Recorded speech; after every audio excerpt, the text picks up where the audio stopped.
Hey, I'm Rick Gardner, the founder of Blue Rondo Games. And I'm Monica, the lead artist of the upcoming Blue Rondo game, Insight Heist. And this is how to play Crabs in a Bucket, Shrimpocalypse.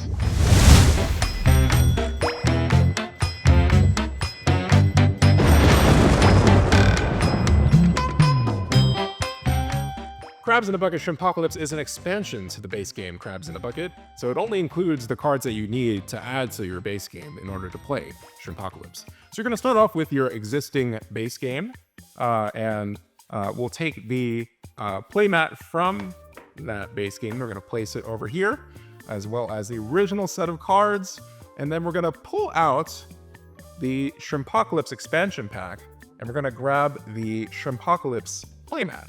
We're going to put this playmat above the original playmat, and then we're going to take the brand new cards and we're going to put them on top of our base game. And we will no longer need our base game. We'll put it over here and we'll get started with Shrimpocalypse.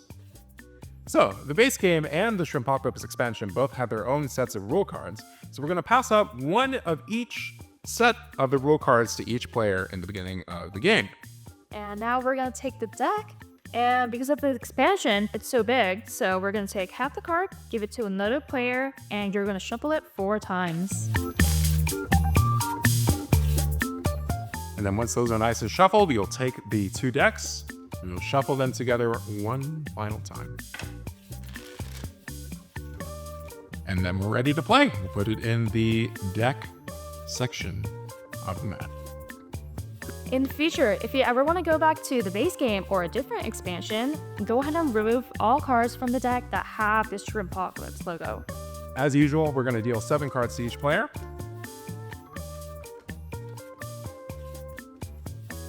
And then we're going to flip over a card. And we're going to keep flipping until we get a suited card, such as a 6 of hearts. If you flip over one of the 4 horsemen of the Shrimpocalypse, like the Sexy Shrimp, for example, go ahead and shuffle it back into the deck and try again until you flip over a suited card. From there, we're going to begin playing. We're going to want to match the suit or value of this card, so we're looking for either a 6 or a heart. I've got a 5 of hearts, and I can use the Ascending Run skill to get rid of all cards of higher value than 5, as long as it's the same suit. So I'll get rid of my double suited card, my 10 of spade hearts. All right, so now it's Monica's turn. Monica's going to try to map something of the suit or value of this card. So she's looking for either a 10, a spade, or a heart.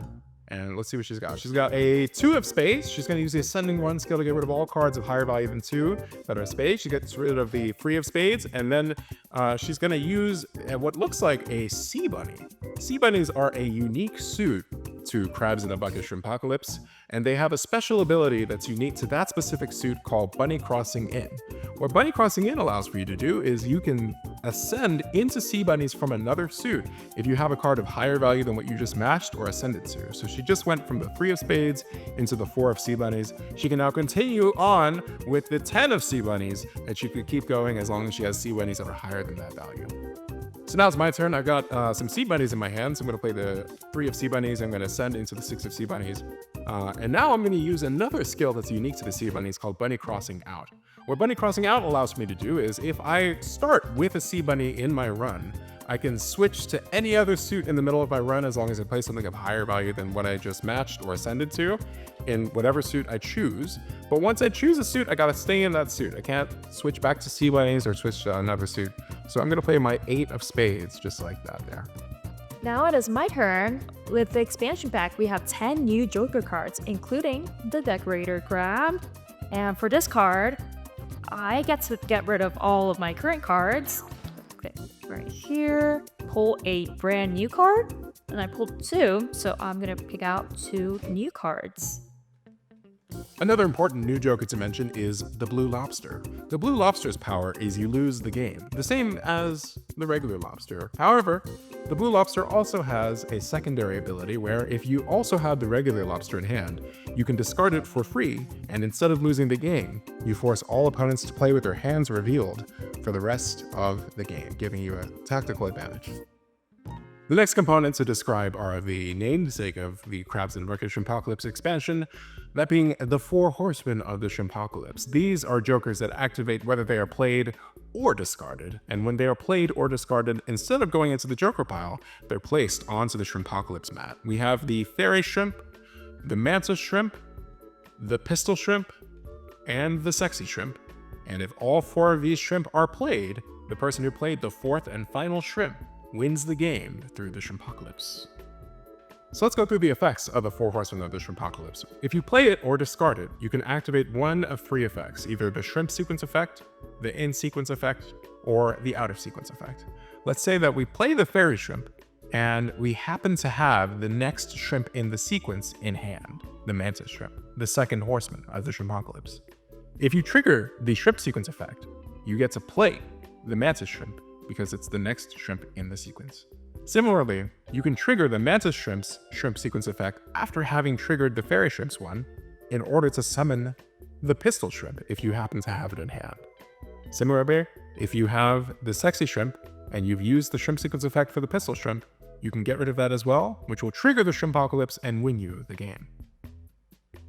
The next effect to talk about with the shrimp is the in-sequence effect. Let's say that you play one of the 4 Horsemen of the Shrimpocalypse, but you don't have the next shrimp in the sequence. Instead of playing the shrimp sequence effect, you get to play the in-sequence effect, which forces all opponents and yourself to pass 1 card to the left face down.